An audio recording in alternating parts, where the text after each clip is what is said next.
Exercise 1.1 है। पहला सवाल कहता है इसमें नीचे दिए गए कथन सत्य हैं। नीचे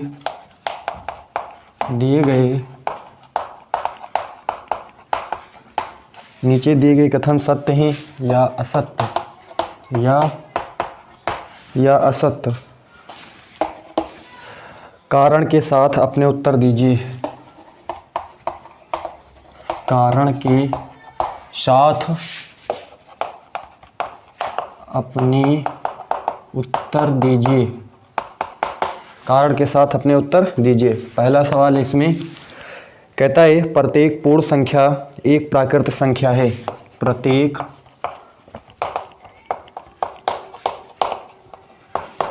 पूर्ण संख्या एक प्राकृतिक संख्या है। कहता है प्रत्येक पूर्ण संख्या एक प्राकृतिक संख्या है। ये कथन सत्य है या असत्य है, और अगर ये असत्य है तो उसके पूछे में क्या बताना है, कारण भी उसका बताना है। ठीक, देखिए इसको जानने से पहले हमें सारी संख्याओं के बारे में पता होना चाहिए। ठीक है, जैसे वो हमारी प्राकृत संख्याएं क्या होती हैं, पूर्ण संख्याएं क्या होती हैं, पूर्णांक क्या होते हैं, परिमेय संख्याएं क्या होती हैं, अपरिमेय संख्या क्या होती है, वास्तविक संख्या क्या होती है।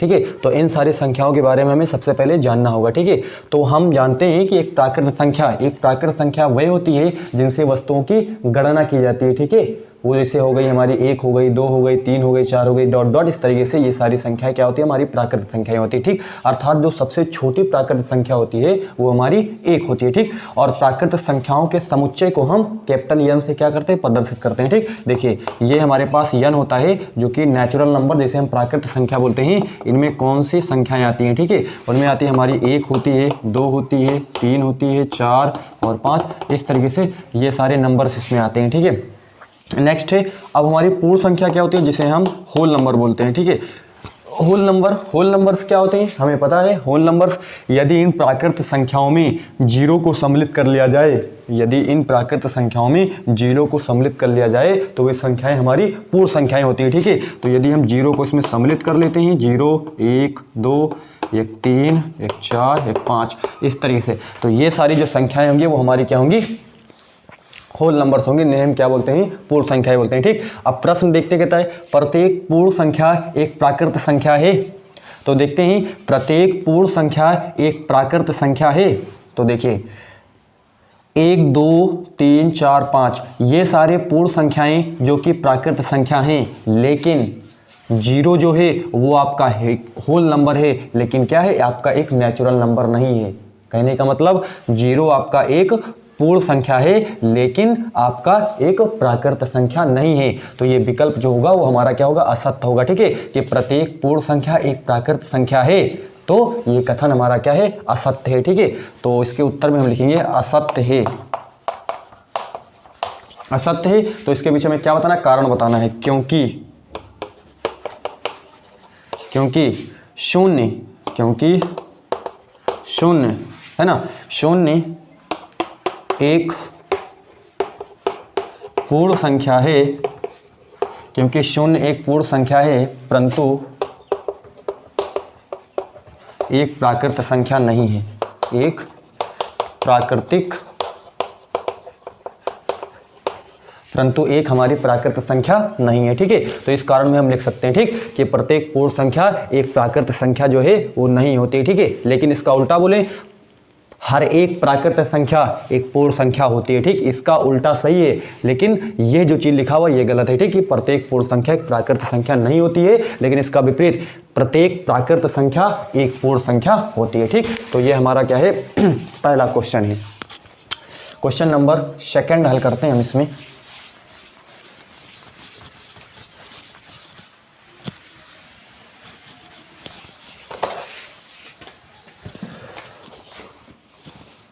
क्वेश्चन नंबर 2 है, कहता है प्रत्येक परिमेय संख्या एक पूर्णांक है।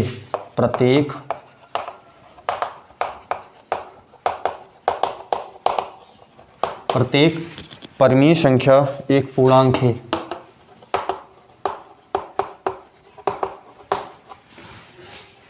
प्रत्येक परिमेय संख्या एक पूर्णांक है। ये देखते हैं ये जो है वो सही है या गलत है। ठीक, तो सबसे पहले हमें पता होना चाहिए कि परिमेय संख्या क्या है। तो परिमेय संख्या वही संख्याएं होती हैं जिन्हें हम p/q के फॉर्म में लिख सकते हैं, और जहां पर p और q जो होते हैं वो आपके क्या होते हैं, इंटीजर्स होते हैं, जिसे हम क्या बोलते हैं, पूर्णांक बोलते हैं। ठीक, और q डज नॉट इक्वल क्या होता है, 0 होता है। ठीक, तो यदि हम परिमेय संख्याओं को लिखना चाहें तो परिमेय संख्याओं को हम प्रदर्शित करते हैं क्या, q से। किससे प्रदर्शित करते हैं, q से। तो q बराबर आपका क्या होता है कि ये जो संख्याएं होती हैं वो आपके क्या होती हैं, p/q के फॉर्म की होती हैं, जहां p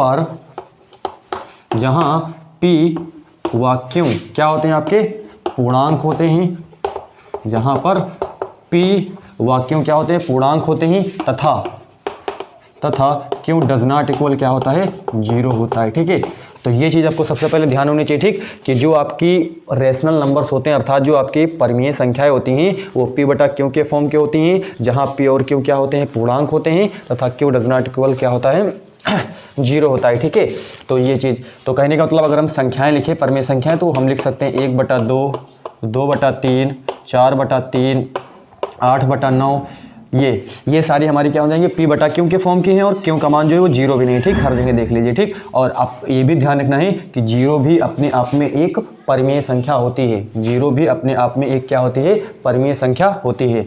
क्यों होती है, क्योंकि अधिकतर प्रश्न पूछे जाते हैं कि 0 एक परिमेय संख्या है, तो क्यों है, क्योंकि 0 को हम 0/1, 0/2, 0/3 इस तरीके से हम इसको क्या कर सकते हैं, इसका ओवरऑल इस सभी का मतलब क्या, 0। ठीक है ना, इस सभी 0/1 का मतलब क्या, 0, 0/2 का मतलब क्या, 0, 0/3 का मतलब क्या, इन सभी का मतलब क्या, 0। तो 0, अब देखिए यहाँ पर सारी कंडीशन भी अप्लाई हो रही कि नहीं, p और q, ये आपका ऊपर वाला p है, नीचे वाला क्या q है।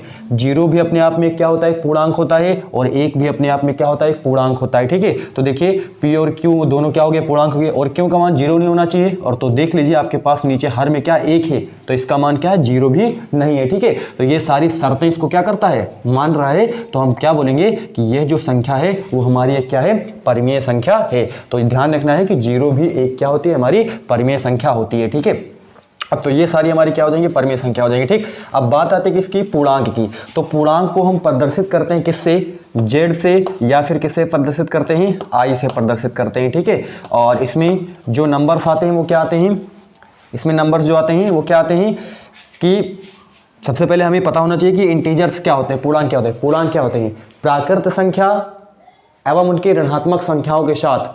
प्राकृत संख्या, हमने अभी प्राकृत संख्या लिखी थी, प्राकृत संख्या एवं उनकी ऋणात्मक संख्याओं के साथ यदि 0 को सम्मिलित कर लिया जाए तो वे संख्याएं हमारी पूर्णांक कहलाती हैं, अर्थात वे हमारी क्या होती हैं, इंटीजर्स होती हैं। ठीक है, तो देखिए प्राकृत संख्या, देखिए हम सारी प्राकृत संख्या लिख देते हैं, 1, 2, 3, 4, ये सारी हमारी प्राकृत संख्याएं होती हैं। आपको पता है हमने अभी भी लिखी हुई थी, ये सारी हमारी क्या हो, प्राकृत संख्या होती है। ठीक, तो प्राकृत संख्या एवं उनकी ऋणात्मक संख्या, अब देखिए ये हमारी प्राकृत संख्या है, तो इनकी ऋणात्मक संख्या मतलब -1, -2, -3, यही तो उसकी ऋणात्मक संख्या। तो हमारा क्या हो जाएगा इधर, -1, -2, -3, अब इधर डॉट डॉट डॉट हम इस तरीके से इधर भी लिख देते हैं। ठीक है, अब प्राकृत संख्या एवं उनकी ऋणात्मक संख्याओं के साथ यदि 0 को सम्मिलित कर लिया जाए तो 0 को भी हम क्या कर लेते हैं, सम्मिलित कर लेते हैं। ठीक, तो हमने क्या बोला, प्राकृत संख्या एवं उनकी ऋणात्मक संख्याओं के साथ यदि 0 को सम्मिलित कर लिया जाए तो वे संख्याएं हमारी क्या होती हैं, इंटीजर्स होती हैं, जिन्हें हम क्या बोलते हैं, पूर्णांक बोलते हैं। ठीक है, तो अब देखिए प्रश्न पे आते हैं। ठीक है, तो क्या कहता है, प्रत्येक परिमेय संख्या एक पूर्णांक है। तो देखिए ये हमारी सारी परिमेय संख्याएं हैं। ठीक, ये सारी हमारी क्या है, परिमेय संख्याएं हैं। तो देखिए क्या हर एक परिमेय संख्या पूर्णांक है, आपको दिखाई दे रहा होगा। कहने मतलब यहाँ पर आप हम अगर 5 लिख देते हैं, 4 लिख देते हैं, 3 लिख देते हैं, तो ये भी क्या है, एक प्रकार की आपकी परिमेय संख्या है। नहीं सोचो p/q के रूप में कहाँ दिखाई देती है, मतलब है ये। अगर नीचे हम 1 लिख देते हैं तो ये देखिए हो गया, अब तो ये p/q के रूप में दिखाई देती है, जहाँ पर p और q क्या होते हैं, पूर्णांक होते हैं, और q का मान क्या नहीं होना चाहिए, 0 नहीं होना चाहिए। ठीक, तो ये चीज़ सारी शर्तें यहाँ से मानना है। ठीक है, तो देखिए ये सारे नंबर्स तो आपको यहाँ पर मिल रहे हैं, है ना, ये 4 मिल रहा है, आपके पास 3 मिल रहा है, आगे इसी के कहीं पर क्या होगा, 5 होगा, तो ये सारे नंबर्स आपके क्या हो जाएंगे, मिल जाएंगे। ठीक है, लेकिन देखिए क्या 2/3 यहाँ पर कहीं आ रहा है, क्या 4/3 कहीं पर आ रहा है, पूर्णांक का मतलब होता है पूरा पूरा अंक। कहने का मतलब इसमें ना तो बटे वाली संख्या, बटे वाली संख्या का मतलब कोई दशमलव वाली संख्या इसमें नहीं चलती है, ठीक है ना, अर्थात पूरा पूरा अंक होना चाहिए, ठीक है। 1 हो, 2 हो, 3 हो, 4, 1.2 पूर्णांक नहीं होगा, 1.5 पूर्णांक नहीं होगा, 0.2 पूर्णांक नहीं होगा, ठीक है। तो इन सभी को हम क्या बोलेंगे, पूर्णांक नहीं, हम पूर्णांक उसी को बोलेंगे जो पूरा पूरा होगा, ठीक है। तो देखिए अब इसके क्या थी, सही है, प्रत्येक परिमेय संख्या एक पूर्णांक है। तो अभी तक आप सारी डिस्कशन से आपको पता चल गया होगा कि प्रत्येक परिमेय संख्या एक पूर्णांक नहीं है। ये कथन जो है वो हमारा क्या है, असत्य है। कथन हमारा क्या है, असत्य है, क्योंकि कोई भी लिख सकते हैं, ठीक, क्योंकि 1/2 एक परिमेय संख्या है, एक परिमेय संख्या है, लेकिन एक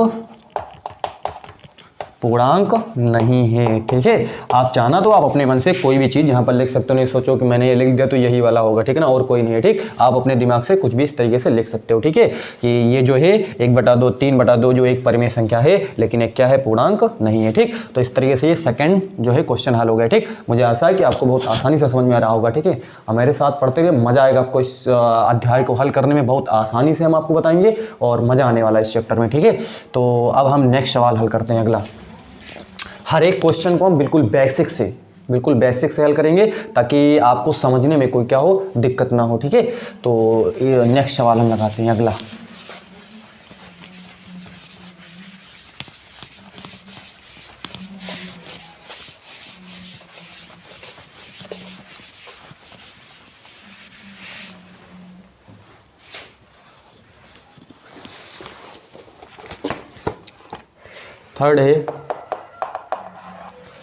थर्ड कहता है दो परिमेय संख्याओं के बीच परिमित परिमेय संख्याएं होती हैं। दो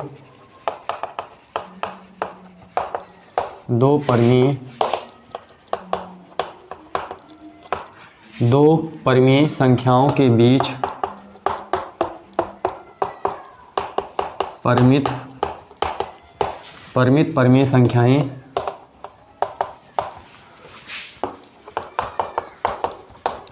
परिमित परिमेय संख्याएं होती हैं, ठीक। दो परिमेय संख्याओं के बीच परिमित परिमेय संख्याएं होती हैं। दो परिमेय संख्याओं के बीच परिमित परिमेय संख्याएं होती हैं।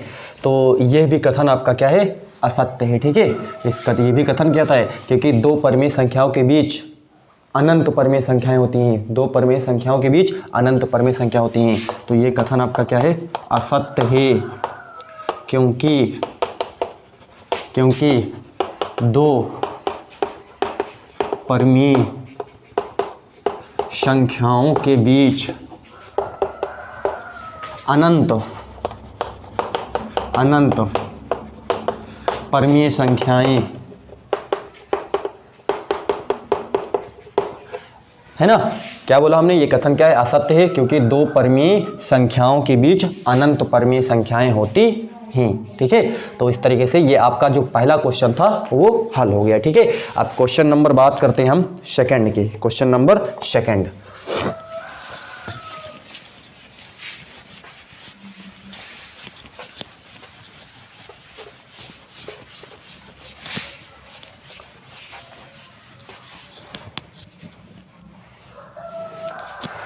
क्वेश्चन नंबर सेकंड है,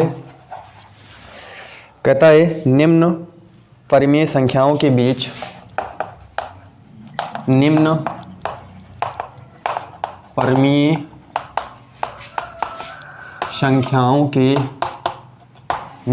संख्याओं के बीच एक परिमेय संख्या ज्ञात कीजिए। एक परिमेय संख्या ज्ञात कीजिए। तो प्रश्न क्या बोलता है कि निम्न परिमेय संख्याओं के बीच एक परिमेय संख्या ज्ञात कीजिए, ठीक है। तो इसमें पहला क्वेश्चन है, देखते हैं, पहला क्वेश्चन है 1/9 तथा 2 कितना है, 9 है। देखो प्रश्न एक बार फिर पढ़ते, कहता है निम्न परिमेय संख्याओं के बीच एक परिमेय संख्या हमें क्या करनी है, ज्ञात करनी है, ठीक है। प्रश्न सही से आपको पहले पढ़ना है, ठीक है। कहता है कि दो परिमेय संख्याओं के बीच एक परिमेय संख्या ज्ञात करनी है। तो आपको ध्यान रखना है, जब कभी भी प्रश्न पूछे कि दो परिमेय संख्याओं के बीच एक परिमेय संख्या ज्ञात करो, तो इस बात को मेरी हमेशा आपको ध्यान रखना है। प्रश्न आपको कुछ ही मिनटों में लग जाएगा, ठीक है। बस आपको प्रॉपर मैं जो बताने जा रहा हूं उसको आपको समझना है, ठीक है। बस प्रश्न बहुत आसानी से लगने वाले हैं, ठीक। तो देखिए, जब कभी भी प्रश्न पूछे कि दो परिमेय संख्याओं के बीच एक परिमेय संख्या बताइए, तो आपको क्या रखना है, इस सूत्र को आपको ध्यान रखना है, 1/2 यक्स प्लस क्या रखना है, वाई। इस सूत्र को आपको क्या रखना है, याद रखना है। बस ये प्रश्न आपको मिनटों में लगने वाला है, मिनटों का मतलब सेकंडों में भी इस प्रश्न आप इसको लगा सकते हो, ठीक है। तो सबसे पहले आपको ध्यान क्या रखना है कि जब कभी भी दो परिमेय संख्या आपके पास दे रखी हो और पूछे कि इनके बीच एक परिमेय संख्या बताओ, तो जब एक परिमेय संख्या पूछा, बहुत ध्यान से सुनिएगा, हम बोल रहे हैं क्या कि अगर दो परिमेय संख्या दे रखी हो और पूछे आपके पास कि एक परिमेय संख्या बताओ, तो आपको इस चीज को ध्यान रखना है कि 1/2 यक्स प्लस वाई। अब देखिए हम इसको अप्लाई कैसे करेंगे, इस चीज को हम देखते हैं, ठीक है। देखो, ये जो हमारे पास ये पहली जो परिमेय संख्या है, इसको हम मान लेते हैं, माना इसको हम यक्स मान लेते हैं। ये 1 आपका क्या हो जाएगा, 9। क्या बताया हमने, इसको आपको मान लेना है कि ये यक्स बराबर क्या है आपके पास, 1/9। और ये जो दूसरी परिमेय संख्या है, इसको आपको मान लेना है, ये आपका क्या है, 2 कितना है, 9 है, ठीक।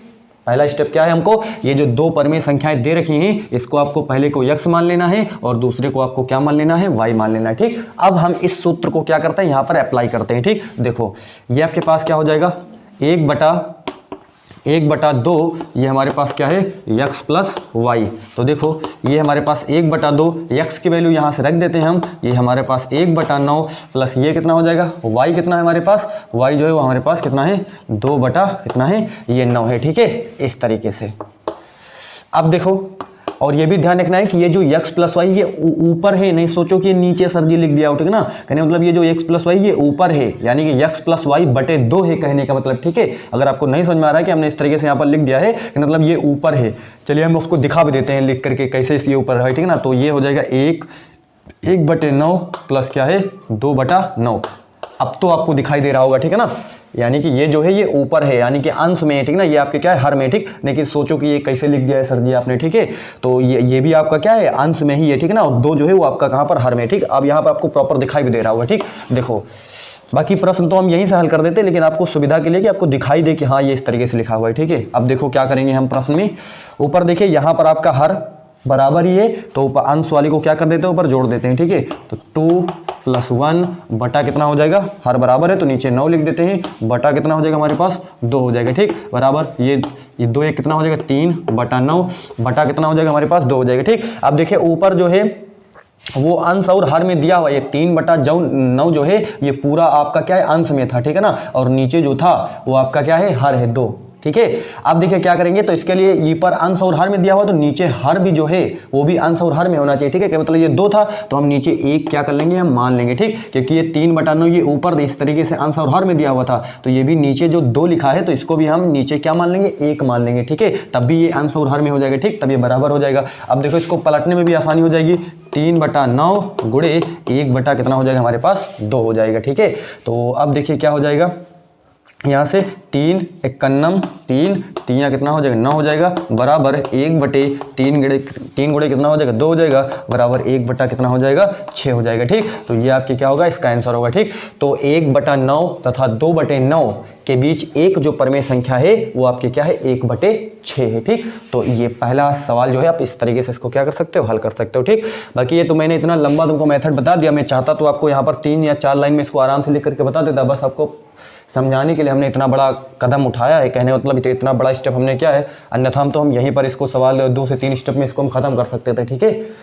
चलिए, घबराना नहीं है, ये भी आसान है, बस हमने आपको बताने के लिए सारा कुछ ऊपर लिखा, नहीं तो हम यहीं पर फट से काम कर देते आसानी से, ठीक है। चलिए अब हम इसी में सेकंड सवाल देखते हैं, दूसरा।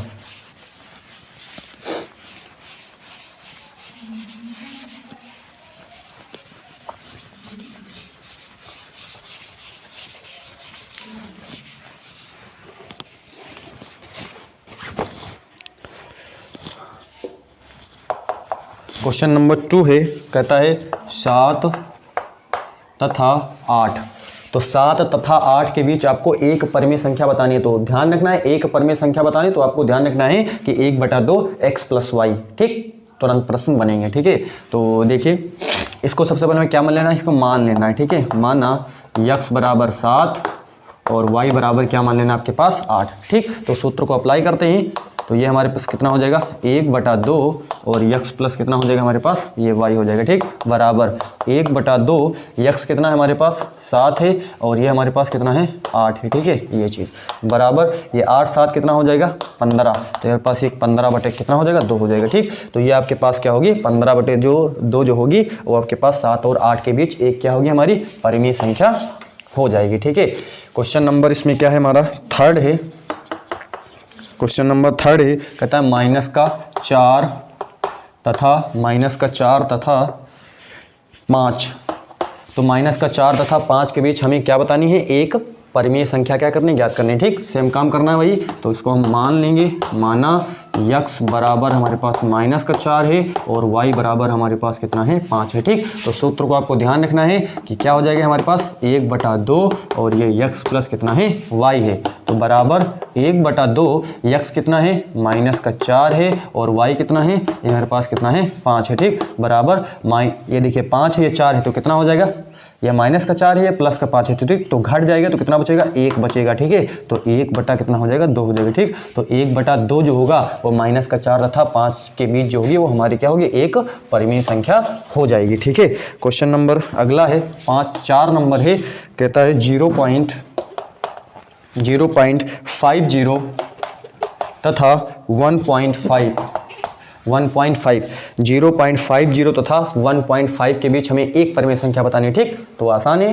ठीक, तो क्या करते हैं इसको सबसे पहले हम मान लेते हैं, माना x बराबर 0.50 और इसको हम y मान लेंगे, y बराबर 1 पॉइंट कितना हो जाएगा 5 हो जाएगा। ठीक, सूत्र लगा देंगे 1/2 x प्लस कितना हो जाएगा y हो जाएगा, बराबर 1/2 x की वैल्यू हमारे पास कितनी है 0.50 धन 1 पॉइंट कितना हो जाएगा हमारे पास 5 हो जाएगा, बराबर 1/2। इसको हम क्या कर लेंगे ऐड कर लेंगे। ठीक है, देखो इसको कैसे ऐड करेंगे, देखिए ये 1.5 है, इसमें हमें क्या जोड़ना है 0.50, तो ये 0 है, ये 0, ये 5 5 10 के कितना हो जाएगा 0 हो जाएगा और एक और कितना हो जाएगा हमारे पास 2 हो जाएगा। ठीक है, तो समझ में आ रहा है कि नहीं, हमने क्या लिखा 1.5 यहाँ पर लिखा और इसमें कितना जोड़ दिया 0.50, हमने इसको क्या कर दिया ऐड कर दिया। ठीक है, तो ये 0 5 5 10 की 0 5 5 10 की 0 हासिल 1 बचा, तो एक और ये कितना हो जाएगा 2 हो जाएगा। ठीक, तो बहरहाल कहने मतलब यहाँ पर 2 आ जाएगा। ठीक, तो ये क्या हो जाएगा, तो कहने मतलब ये 2 बटा कितना हो जाएगा 2 हो जाएगा, ये कट जाएगा तो 2 करना कितना हो जाएगा 2 हो जाएगा। ठीक,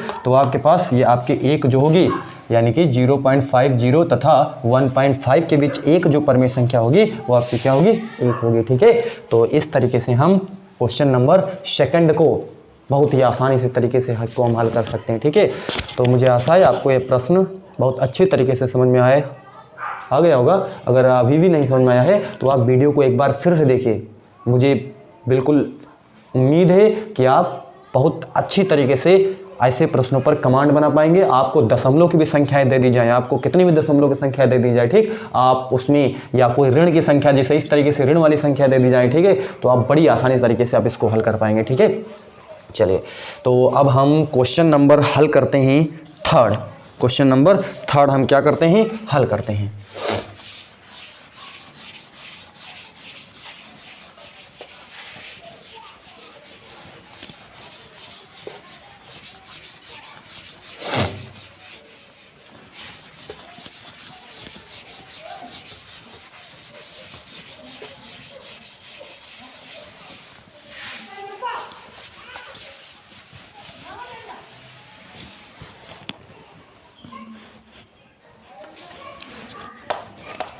क्वेश्चन नंबर थर्ड है, कहता है क्या शून्य एक परिमेय संख्या है? क्या शून्य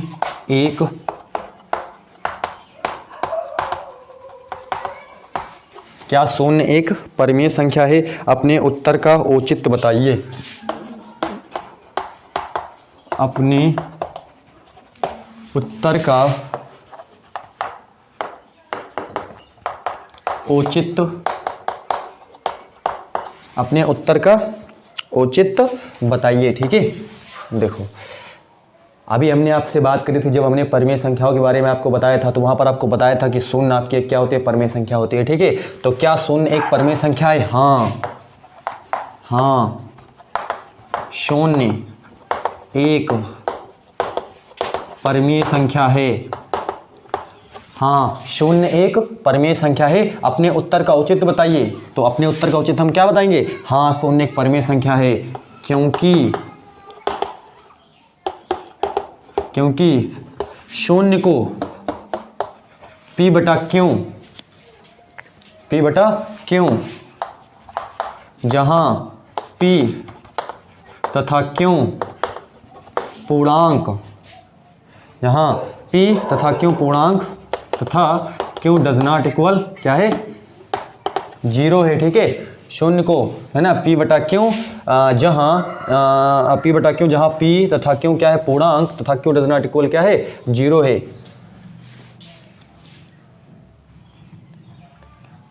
के रूप में लिख सकते हैं, क्या कर सकते हैं? लिख सकते हैं। क्या बोला हमने? क्योंकि शून्य को p बटा क्यों जहां p तथा क्यों पूर्णांक तथा क्यों डज नॉट इक्वल क्या है? 0 है के रूप में हम क्या कर सकते हैं? लिख सकते हैं। कहने का मतलब शून्य को हम 0/1, 0/2, 0/3, 0/4। कहने का मतलब इन सभी का मतलब क्या? p बटा क्यों। देखिए p भी एक आपके पास क्या है? पूर्णांक है, और क्यों जो है हर में भी आपके पास क्या है? पूर्णांक है। और जहां पर p और जो आपके पास क्या है? क्यों है, p और जो आपको पास क्या है? क्यों है, इज बिलोंग्स टू क्या होता है? हमारा इंटीजर होता है। ठीक है, और तथा क्यों डज नॉट इक्वल क्या होता है? 0 होता है। ठीक, तो ये सारी शर्त देखिए यहाँ पर, ये सारी शर्तें यहाँ पर क्या है? अप्लाई होती हैं। ठीक है, देखिए p और क्यों क्या है? इंटीजर भी हैं। p और क्यों 0 भी अपने आप में एक इंटीजर है, 1 भी अपने आप में क्या इंटीजर है, और क्यों का मान 0 भी नहीं है। ठीक है, तो इस तरीके से हम अपने उत्तर का उचित बता सकते हैं। ठीक है ना, क्योंकि शून्य को हम p बटा क्यों जहां p तथा क्यों पूर्णांक तथा क्यों डज नॉट इक्वल क्या है? 0 है के रूप में क्या कर सकते हैं? लिख सकते हैं। इसीलिए जो शून्य है वो हमारी एक क्या है? परमीय संख्या है। ठीक है, अब क्वेश्चन नंबर नेक्स्ट लगाते हैं।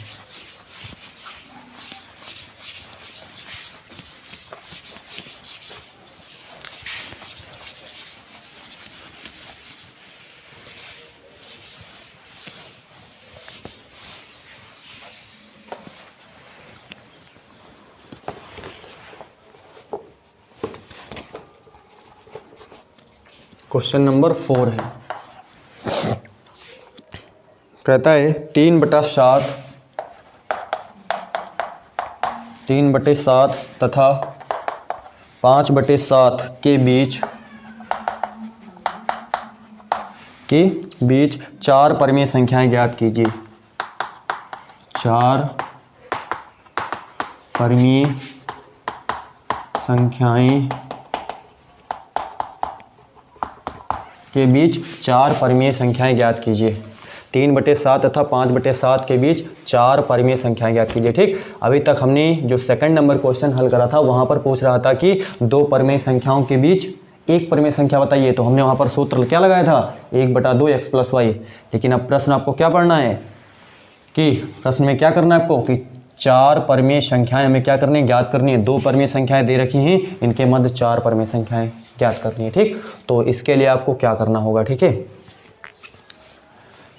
देखिए तो इसको लिए भी हम आपको एक सूत्र बताएंगे, और उस आपको क्या रखना है? उसको आपको याद कर लेना है, और याद करने के बाद प्रश्न को बहुत आसानी से इसको क्या कर पाओगे? हल कर पाओगे। ठीक है, चलिए तो हम जो भी स्टेप अपनाने जा रहे हैं आपको स्टेप बाय स्टेप पहले एक करके क्या करना है? देखना है। ठीक, तो पहला क्या है? इसको हमें मान लेना है। ठीक है, मान लेना है, माना x बराबर 3/7 और ये है y बराबर है हमारा 5/7। x बराबर हम इसको मान लेना है 3/7 और ये y है, इसको y बराबर क्या मान लेना है? हमें 5/7 मान लेना है। ठीक है, अब देखिए क्या करना है हमें? सूत्र क्या होता है? इसको आपको याद कर लेना है। सूत्र जो होता है आपके पास ये y माइनस यक्स बटे n प्लस क्या होता है? 1 होता है। ठीक है, और एक चीज़ और आपको यहाँ पर क्या रखना है? याद रखना है कि 4 परमीय संख्या पूछे, जितनी परमीय संख्या पूछे, यदि 1 परमीय संख्या पूछे तो n का मान 1 होगा, 2 परमीय संख्या पूछे तो n का मान 2 होगा, 3 परमीय संख्या पूछे तो n का मान कितना होगा? 3 होगा। ठीक है, तो ये यहाँ पर देखिए n 4 परमेय संख्या ज्ञात कीजिए, तो n का मान जो होगा n बराबर आप क्या लिखोगे 4 लिखोगे। ठीक है, कितनी परमेय संख्या पूछा है, 4 परमेय संख्या पूछा है। ठीक है, तो n बराबर आप क्या लिखोगे 4 लिखोगे। ठीक, और ये सूत्र आपको याद रखना है, अर्थात ये सूत्र होता है कि आपके पास d बराबर, ठीक है ना, d बराबर आपके पास क्या होता है y माइनस एक्स बटे n प्लस क्या होता है 1 होता है। ठीक है, तो इसको आपको क्या रखना है, याद रख लेना है। ठीक, तो देखिए अब हम इन सारी वैल्यूज को इस यहाँ पर पुटअप करते हैं। ठीक, तो d बराबर क्या हो जाएगा y कितना है हमारे पास 5/7 माइनस x कितना है हमारे पास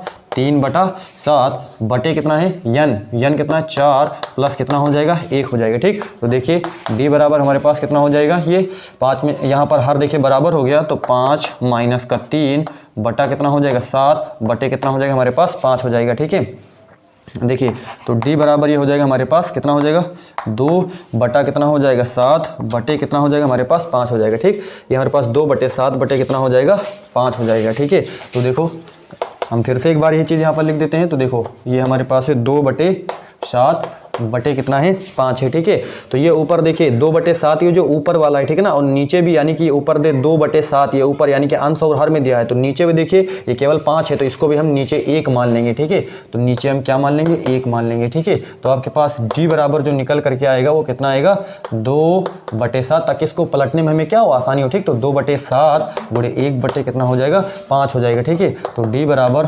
2/7 बचे कितना हो जाएगा हमारे पास 35 हो जाएगा। ठीक है, तो d का मान हमारे पास कितना आया 2/35। एक बार मैं फिर से आपको क्या हो बता रहा हूँ। ठीक है, तो सबसे पहले आपको क्या करना है, जो दिया हुआ है इसको आपको x मान लेना है, पहली जो परमेय संख्या है, दूसरी को आपको y मान लेनी है, और जितनी परमेय संख्याएं पूछे, अगर 1 पूछे तो n का मान 1, 2 पूछे तो n का मान 2, 3 पूछे तो n का मान 3। अब यहाँ कहता है 4 परमेय संख्या, तो 4 n का मान कितना होगा 4 होगा। ठीक, तो आपको ये सूत्र रखना है d बराबर y माइनस एक्स बटे n प्लस कितना होता है 1, कितना 1 होता है। y की वैल्यू आपके पास 5/7 है, माइनस x की वैल्यू आपके पास 3/7 है, बटे n प्लस 1 n की वैल्यू आपके पास 4 है, और प्लस हमने क्या कर दिया 1 कर दिया। ठीक, नीचे देखिए हर बराबर है, तो 5 माइनस 3 बटे हमने क्या लिख दिया 7 लिख दिया, और बटे 4 कितना हो जाएगा 5 हो जाएगा। ठीक, तो d बराबर यहाँ पर 5 में से 3 गया 2 बचा, बटा 7 बटे कितना हो जाएगा 5 हो जाएगा। तो यही चीज़ को हमने फिर से यहाँ पर लिख दिया है 2/7 बटे 5, नीचे हमने 1 मान लिया है। ठीक है, तो 2/7 इसको हम पलट देंगे तो ये 1 ऊपर चला जाएगा, तो 1 बटे कितना हो जाएगा 5 हो जाएगा, तो ये 2 कन्नम 2 और 7 बचे कितना हो जाएगा 35 हो जाएगा। ठीक, तो d के मान आपके पास कितना आया 2/35। अब देखिए अब आपको क्या बतानी है कि अब हम एक एक करके संख्या क्या करते हैं बताते हैं। ठीक है, तो पहली जो आपके पास क्या होगी परमेय संख्या होगी वो क्या होगी, पहली जो हम परमेय संख्या लिखेंगे वो हमारी क्या होगी, जो है फर्स्ट जो परमेय संख्या हम ज्ञात करेंगे वो हमारी x प्लस क्या ली, जो पहली जो संख्या होगी वो हमारी क्या होगी x प्लस डी। पहली जो होगी वो हमारी क्या होगी x प्लस डी। तो देखते हैं x कितना है हमारे पास, x की है वैल्यू जो है वो 3 बटे कितना है 7 है, 3/7 प्लस d की वैल्यू हमारे पास कितनी है 2/35, 2 बटे कितना है 35 है। x प्लस यानी कि जो पहली हमारी परमेय संख्या हम ज्ञात कर रहे हैं। ठीक है, x प्लस डी, तो x हमारा कितना है 3/7 है, 3 बटा कितना है 7 है, और d जो है वो हमारा 2 बटे कितना निकल कर 35 निकल के आएगा। ठीक है, तो देखो x प्लस डी बराबर हम नीचे हर बराबर कर लेते हैं, तो 3/7 गुणे यदि हम ऊपर नीचे यहाँ पर 5 से गुणा करा देते हैं। ठीक, तो हर बराबर हो जाएगा, और 2 बटे कितना हो जाएगा ये हमारे पास 35 हो जाएगा। तो x प्लस डी बराबर ये 5 कितना हो जाएगा 15/35 हो जाएगा, प्लस 2 बटे कितना हो जाएगा ये हमारा 35 हो जाएगा। ठीक है, तो x प्लस डी बराबर 15×2 कितना हो जाएगा 17, 17 बटे कितना हो जाएगा 35 हो जाएगा। ठीक, तो जो पहली परमेय संख्या होगी वो हमारी 17 बटे कितनी होगी 35 होगी। ठीक है, अब हम परमेय संख्या सेकंड निकालते हैं। ठीक, देखो क्या तरीका निकालने का, अब हमने x प्लस डी लिखा, अब हम अगली जो दूसरी जो परमेय संख्या लिखेंगे वो हमारी क्या होगी x, चलिए हम यहाँ पर स्पेस नहीं है तो इसको हम साफ करते हैं, इधर इसको स्क्रीनशॉट लेना चाहो तो आप इसका स्क्रीनशॉट ले सकते हो। ठीक है, तो पहले हमने निकाल लिए, अब हम जो है सेकेंड अर्थात दूसरी परमेय संख्या को क्या करेंगे ज्ञात करेंगे। ठीक, चलिए साफ करते हैं हम इसको।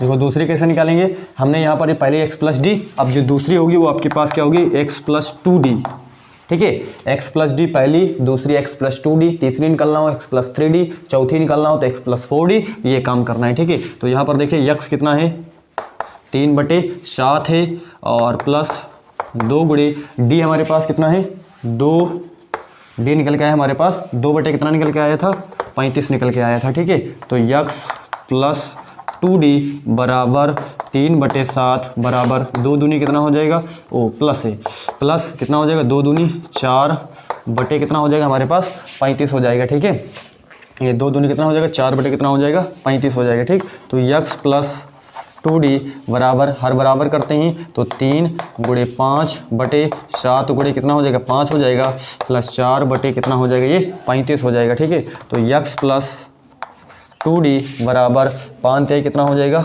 15 बटे 35 प्लस 4 बटे कितना हो जाएगा 35 हो जाएगा। तो x प्लस 2d बराबर 15 और 4 कितना हो जाएगा 19, हर बराबर हो गया तो 15 4 19 बटा कितना हो जाएगा हमारे पास 35। तो ये हमारी क्या होगी दूसरी परिमेय संख्या होगी। ठीक है, तो आप इसका स्क्रीनशॉट लेना चाहो तो ले सकते हो।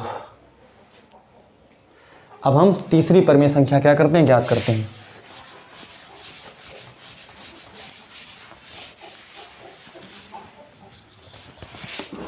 तीसरी क्या होगी, जैसे दूसरी थी हमने x प्लस 2d लिखा और तीसरी जो होगी वो हमारी x प्लस 3d होगी। ठीक है, तो x कितना है, x तो हमारे पास 3/7 है प्लस 3 गुणे d है हमारे पास 2/35 है। ठीक है, तो x प्लस 3d बराबर 3/7 प्लस 3 दूनी 6 बटा कितना हो जाएगा हमारे पास 3 दूनी 6 बटे कितना हो जाएगा 35 हो जाएगा। ठीक है, तो x प्लस 3d बराबर ये हो जाएगा 3 गुणे 5/7 गुणे कितना हो जाएगा 5, ऊपर नीचे हम हर बराबर कर देते हैं। ठीक है, नीचे हम हर बराबर कर देते हैं तो ऊपर नीचे 5 से गुणा कराना होगा, प्लस 6 बटे ये कितना हो जाएगा हमारे पास 35 हो जाएगा। ठीक, तो x प्लस 3d बराबर 5 तिहाई 15 प्लस कितना हो जाएगा 6 हो जाएगा, 5 तिहाई 15 प्लस 6 बटा कितना हो जाएगा 35 हो जाएगा। ठीक है, तो x प्लस 3d बराबर 15 6 21 बटे कितना हो जाएगा 35 हो जाएगा। ठीक है,